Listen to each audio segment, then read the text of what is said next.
At 11:47 on a Friday night in August 2013, a California Highway Patrol officer pulled his cruiser onto the gravel shoulder of Interstate 5 near Castaic Junction and stepped out into the dry August heat. Someone had called in a vehicle off the road. The beam of his flashlight swept down the embankment and found a dark green Honda CR-V resting at an angle in the scrub below the guardrail. The engine was still running. The driver's door hung open at a 90-degree angle, as if someone had simply stepped out mid-thought. A half-eaten bag of chips sat on the passenger seat. On the back seat, a duffel bag partially zipped, a laptop, a phone, a wallet, the officer called out. The hills gave nothing back except the ambient hiss of the freeway above him and the distant sound of a coyote somewhere in the dark. The driver was gone. Search teams would comb those hills for the next 4 days. Kern County Search and Rescue, Los Angeles County Sheriff's Department units.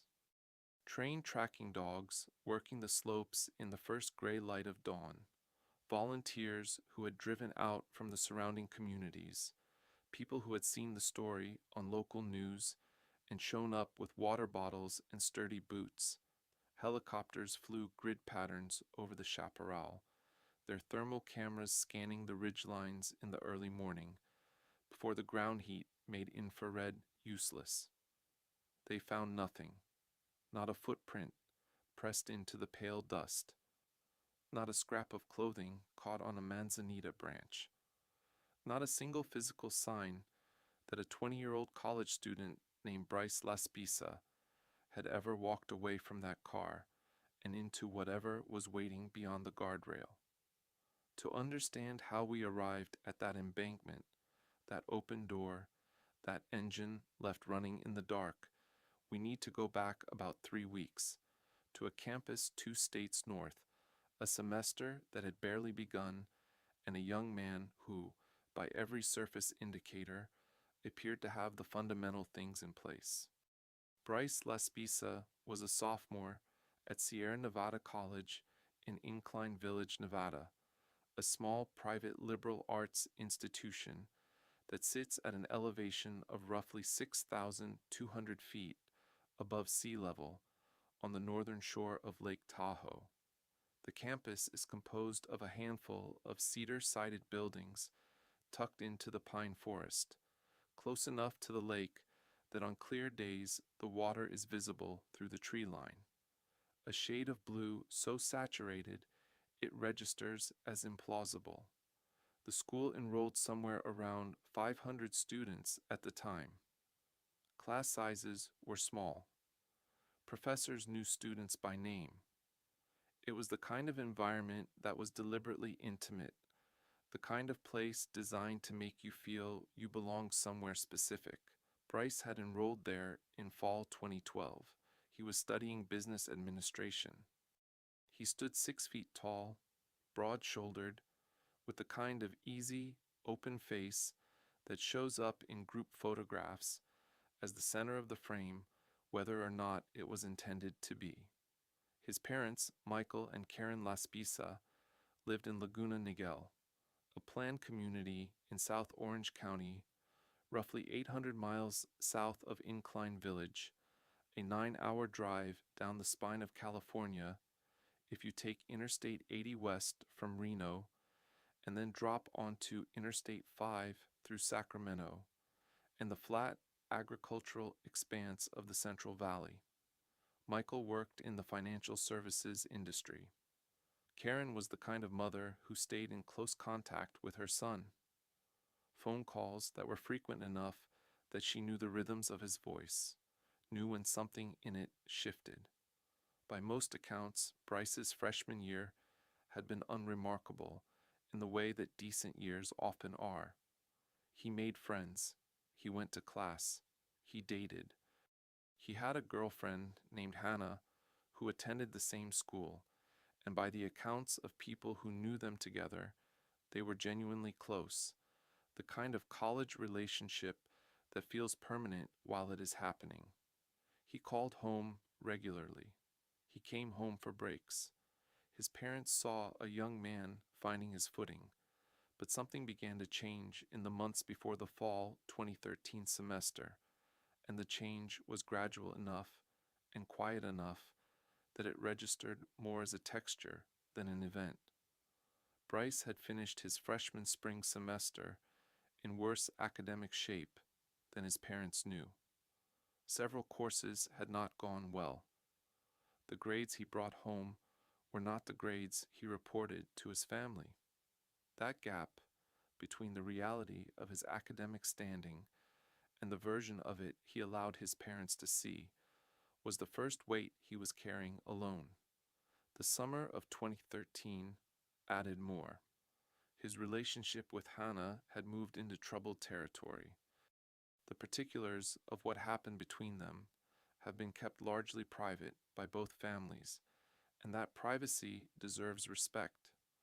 What is documented is the effect. People who spent time with Bryce that summer described someone who seemed diminished by the experience, someone for whom the end of that relationship was not merely painful in the ordinary way of young heartbreak, but disorienting in a deeper sense, as though something he had been using to orient himself was no longer there. He was sleeping badly. His roommates at the college, when investigators spoke with them afterward, described a pattern that had been visible for weeks. Bryce awake at 2 a.m, Bryce asleep through the afternoon, a circadian rhythm that had come unmoored from the schedule of a functioning student. He was drinking more than he had the year before. Not dramatically, not in a way that anyone called out directly, but noticeably in the way that a community of 500 people notices things whether or not anyone says them aloud. There were other indications gathered from multiple separate sources, suggesting he had been using substances beyond alcohol, possibly sleep medications, possibly other compounds, in dosages and combinations that were not medically supervised.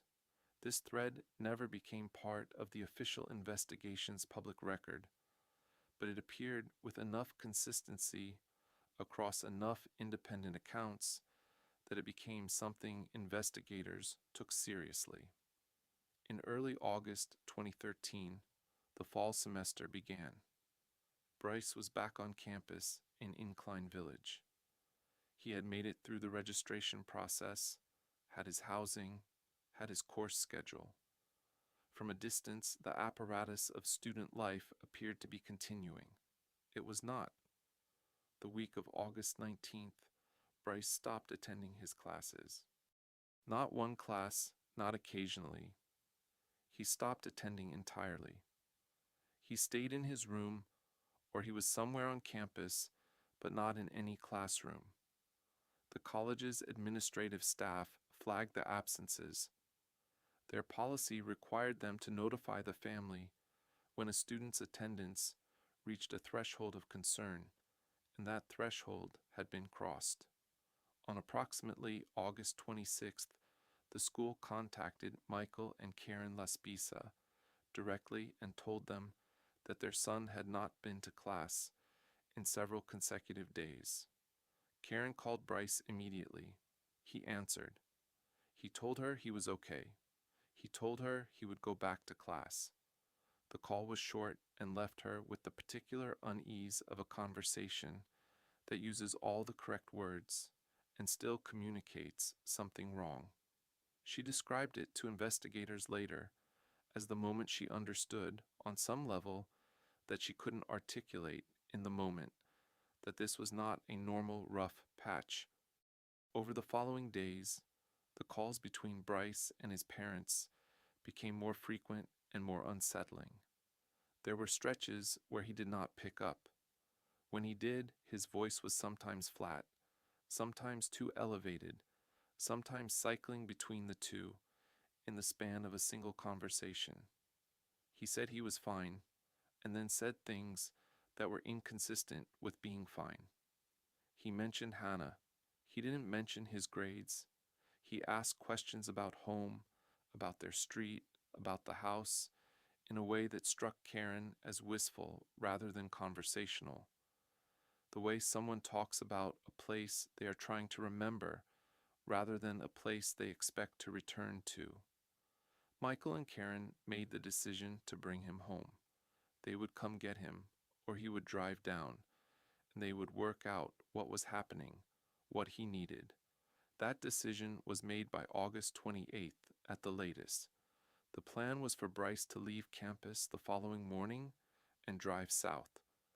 On the afternoon of August 29th, 2013, a Thursday, Bryce Laspisa loaded some things into his dark green Honda CR-V, the duffel bag, the laptop, some clothes, and drove out of the Sierra Nevada College parking lot, heading south.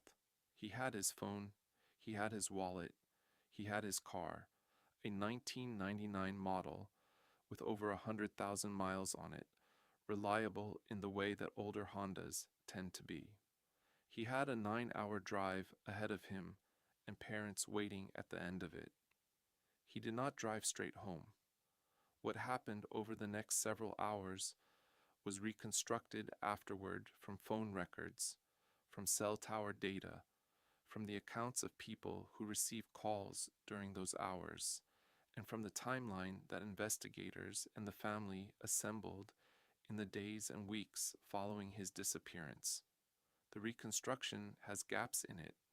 It has moments where the data points are close enough together to feel continuous, and moments where they are far enough apart that whole hours disappear into uncertainty.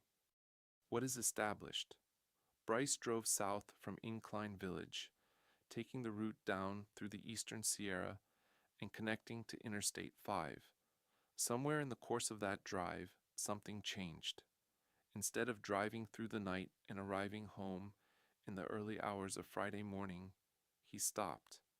He drove in ways that were inconsistent with a person executing a direct route. He was on the phone with Karen for extended stretches during those overnight hours. She described those calls to investigators at length and in detail, and what she described was a young man who was in some kind of crisis. He was crying. He was telling her he loved her in a way that had a particular quality to it, a weight that frightened her, even as she tried to keep the conversation calm. He was saying he was okay, and clearly not being okay.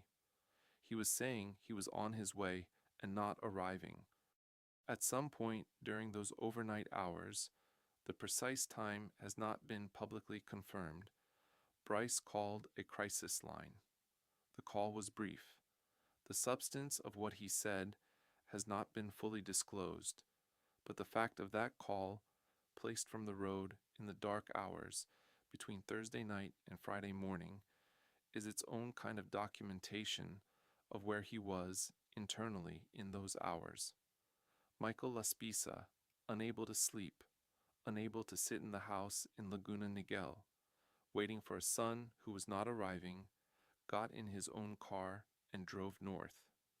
He was on the phone with Bryce during portions of this, trying to understand where on the highway his son actually was, trying to close the distance between them through voice while closing it physically through movement. At some point during those pre-dawn hours, Michael was in the Castaic area. Cell tower data would later suggest that Bryce was also in the Castaic area. They were, at some point, possibly within a few miles of each other, on the same stretch of interstate, moving in opposite directions or stopped without knowing it. Michael did not know his son was that close. Bryce, if he knew, did not say. Then Bryce stopped answering. The last communication between Bryce Laspisa and his parents occurred at approximately 3 o'clock in the morning on Friday, August 30th, 2013. After that, his phone, which was a smartphone with a number his parents knew, as well as their own, went silent. No incoming calls answered, no outgoing calls placed. The phone itself, as investigators would later confirm, was still in the car when the car was found. It had not been taken. It had not been destroyed. It had simply been left, with the wallet and the laptop and the half-eaten food, in a vehicle parked at the bottom of an embankment off Interstate 5 with the engine running and the door open and no driver anywhere in the surrounding dark. Michael called the California Highway Patrol and reported his concern. He described the car, the route, the last known location. He stayed on that stretch of highway, driving slowly, watching the shoulders, watching the exits, watching for the green Honda he knew his son was driving.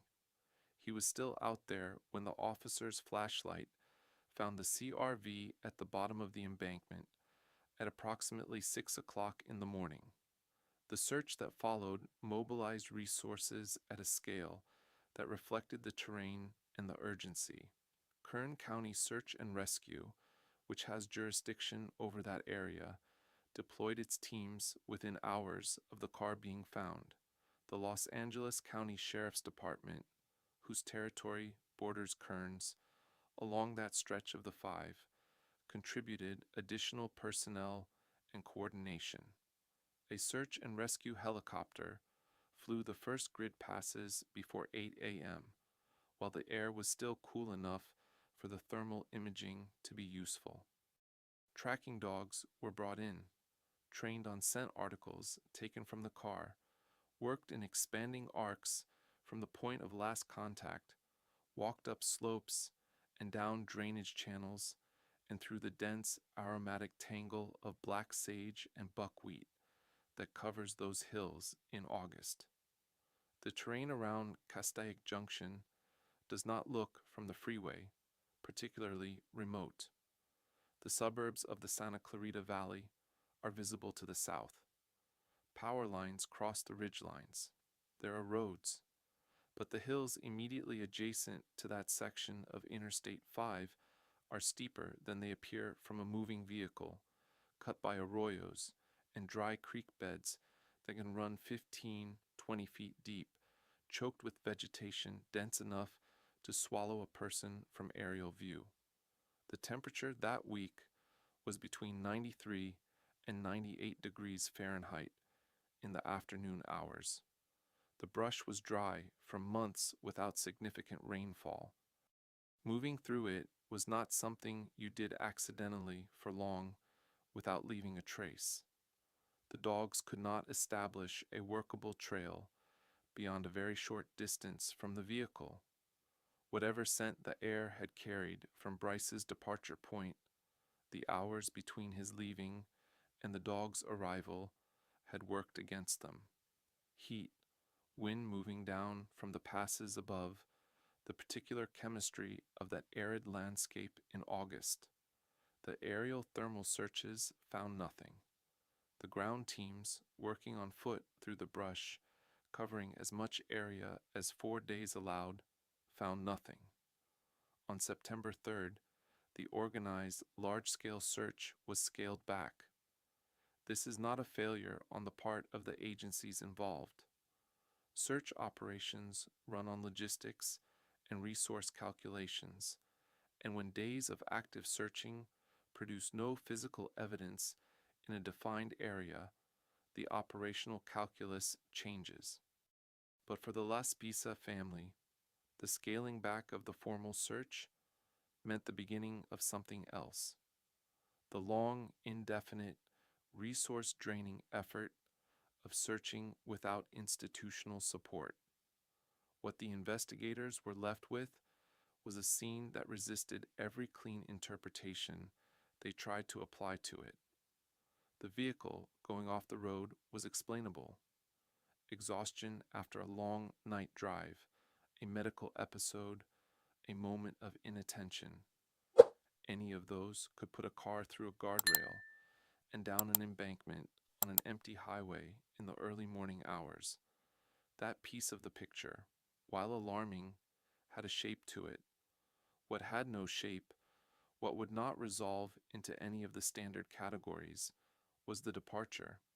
A young man who weighs approximately 170 pounds and stands 6 feet tall, who is known to be in a deteriorated physical and psychological state after many hours without sleep, leaves a running car on an embankment in the middle of the night in a landscape where there is, in every practical direction, nothing. No water source, no shelter, no road within easy walking distance to the north, nothing to move toward, and simply ceases to exist within the available evidence. His wallet was in the car. Without identification or cash, there were limits to what he could do, even if he reached a road and found a way to flag someone down. His phone was in the car. Without a phone, he could not call for help and could not be located through his device. He had taken nothing that would give him resources in the world beyond that embankment. But it was one specific detail that investigators returned to, that the family returned to, that anyone who studied the case closely returned to, because it did not fit any of the explanations neatly. The gear selector of the Honda CR-V was in drive when the car was found. Consider what that means for a moment. The car came to rest at the bottom of an embankment. It did not roll further, because the terrain stopped it. The engine was running. The transmission was in drive. If you step out of a car under any ordinary circumstance, if you are confused, if you are disoriented, if you are in some kind of distress, you still, through muscle memory alone, tend to put the car in park before you exit. You do it the way you breathe. It requires no deliberate thought. The car being found in drive, with the engine running, means that whoever left that car did so without executing that most basic reflexive step of getting out of a vehicle. It suggests a departure that was sudden or impulsive, or that happened in a state of mind so altered that the ordinary mechanics of the act did not register. It suggests to many people who have looked at this case carefully that the person who stepped out of that car may not have stepped out expecting to go anywhere at all. By September 2013, the Laspisa family had retained private investigators. They made contact with Texas EquiSearch, a non-profit search organization based in Texas that had participated in dozens of high-profile missing persons cases across the country, including some that had received national attention. Texas EquiSearch brought experience with exactly this kind of terrain-based search, the kind that law enforcement scales back and families must continue through other means. Michael and Karen agreed to work with them. They also launched what became, over the following years, one of the more sustained and visible family-driven advocacy efforts in the broader missing persons community. A Facebook page titled in Bryce's name began accumulating followers. People who had heard the story on the news, people who lived near Castaic, people who had children the same age, people who had their own missing family members and recognized the specific texture of waiting without answers. The page grew steadily through 2013 and into 2014. Michael and Karen posted updates when there were updates and maintained presence when there were none. They gave local television interviews. They spoke to newspapers. They accepted invitations to appear on nationally syndicated programs that covered missing persons cases. The private investigation work, running parallel to the continued official classification of Bryce as a missing person under the Los Angeles County Sheriff's Department, began to fill in the picture of those final weeks at Sierra Nevada College in ways that the initial inquiry had not. Investigators interviewed students, former classmates, people who had lived in the same residence hall, people who had shared classes or social space with Bryce in the spring and summer of 2013.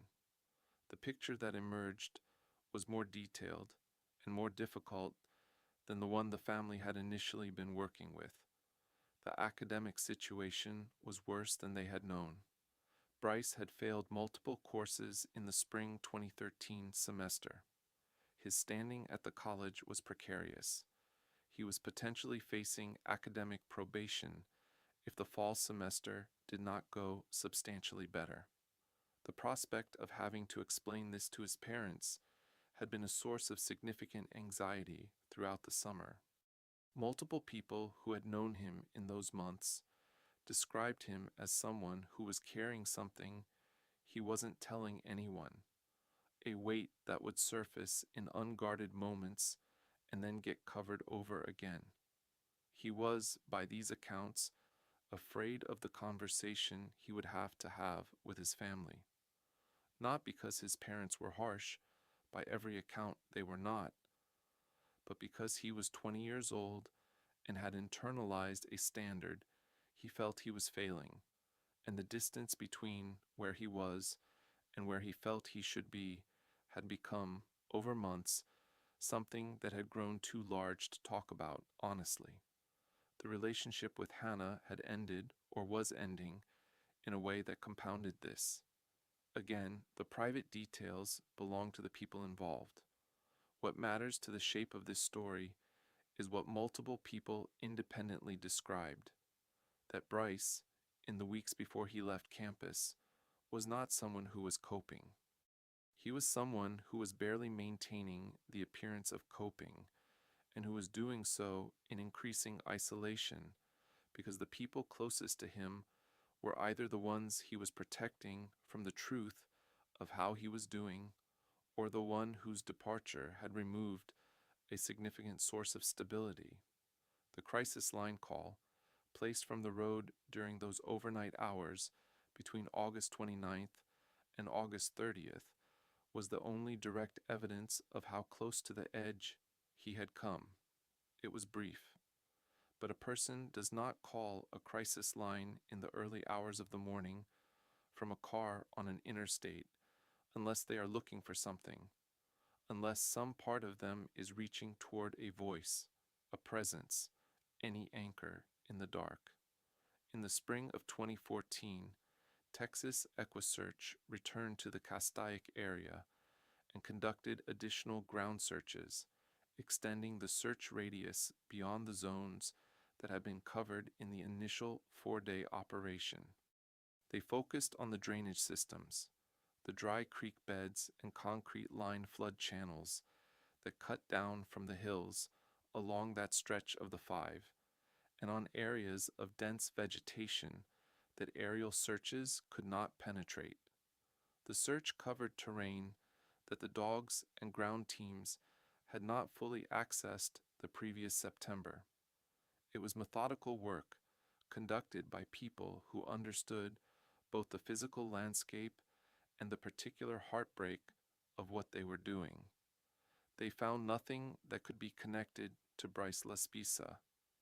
The years after that settled into the particular rhythm of an unresolved missing persons case, a rhythm that anyone who has been close to one will recognize. Periodic news coverage when an anniversary came around. Forum threads that would grow and then go quiet and then grow again when a new participant found the case and brought energy to it. The amateur investigative community that gathered around the Bryce Laspisa case was at its peak significant. People who had spent hours analyzing the cell tower data, mapping the possible trajectories from the car, comparing the terrain on satellite imagery, constructing timelines with a level of precision that sometimes exceeded what had been publicly released by law enforcement. Some of these people were simply curious. Some were motivated by genuine compassion for the family. Some, in the way of internet communities, had made the case into a kind of ongoing project that gave structure to time they might otherwise have spent differently. The theories that circulated fell into roughly three categories, and all three remained alive in the conversation for years.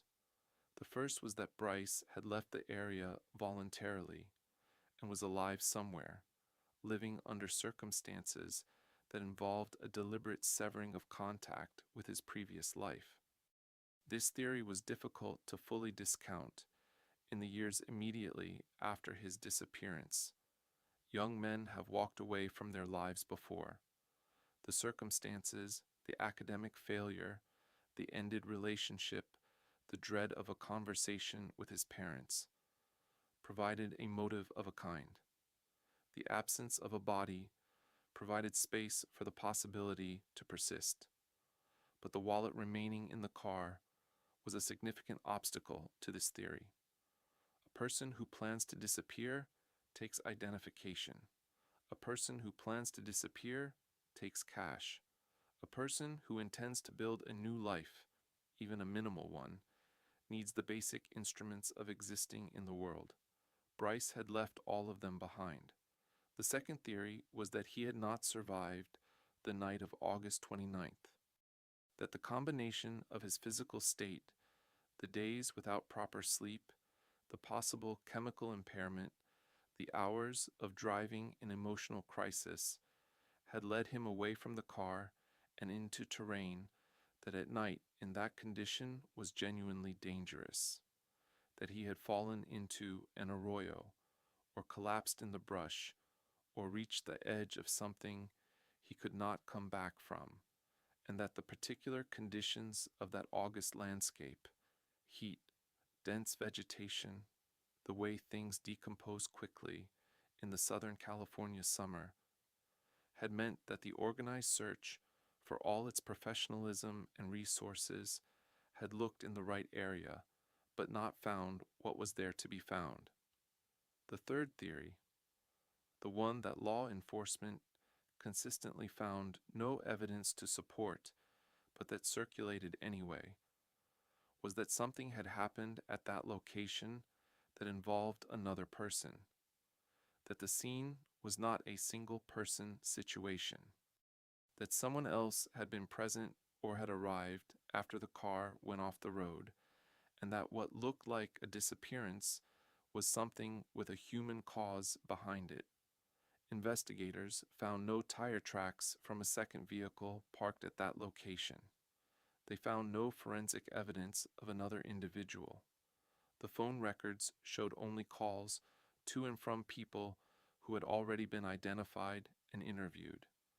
There was nothing at the scene to support a third-party theory, but in the absence of an explanation that fits, the mind builds explanations from whatever materials are available. In 2016, 3 years after Bryce disappeared, the formalities that attend a prolonged absence were completed. He was entered into the relevant national databases. His status as a missing person was formally maintained. There was no declaration of death. Without a body, without evidence, that process was not initiated. He remained officially and in every practical sense missing. In 2020, 7 years after that night on Interstate 5, the Laspisa family received a notification that sent a particular kind of dread through everyone who had been following the case. A set of skeletal remains had been discovered in a remote area near Castaic. The discovery had come during a routine survey in terrain that had not been part of the organized search zones from 2013. The announcement moved quickly through the true crime communities that had formed around the case. People who had followed the Facebook page for years posted their anguish and their hope simultaneously, because when you are at that stage of a missing persons case, the discovery of remains is both the thing you most fear and the thing that carries the only available possibility of resolution. The remains were not Bryce Laspisa. Testing confirmed it within weeks. Bryce Laspisa was born in 1993. He disappeared on the night of August 29th. Going into August 30th, 2013, on a stretch of Interstate 5 in northern Los Angeles County, 20 miles north of the city of Santa Clarita. He was 20 years old. He would be 31 years old today. The case remains open as an active missing persons investigation under the Los Angeles County Sheriff's Department. In practical terms, with no new physical evidence and no credible recent tips, active is a word that describes a status more than an activity. It would take something new, a discovery in the field, a development in forensic technology, a witness who has not yet spoken, to change that. Michael and Karen Laspisa have spent 11 years doing the work that families in this situation do when institutions cannot close what remains open. They have given interviews for podcasts and documentary projects that have, in aggregate, reached millions of people. They have maintained the Facebook page through every year since 2013, through developments and dead ends and the specific desolation of anniversary posts. They have not stopped. That consistency, over more than a decade, is not a rhetorical point. It is a factual description of what two people have done in the absence of an answer. The detail that stays is the one that cannot be explained away.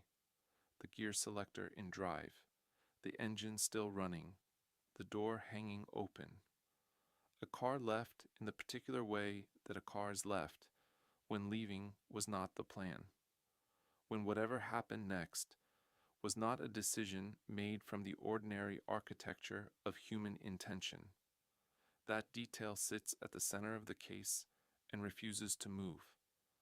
The hills above Castaic are still there.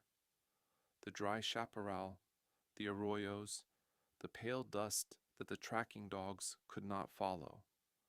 An August night in Southern California, quiet except for the hum of the interstate and the distant sound of nothing returning an answer. The case is open. The question that was asked in those hills in the first gray light of August 30th, 2013, has not been answered. If this disappearance stayed with you, the kind of case that offers nothing clean to hold on to, there is another one on the channel.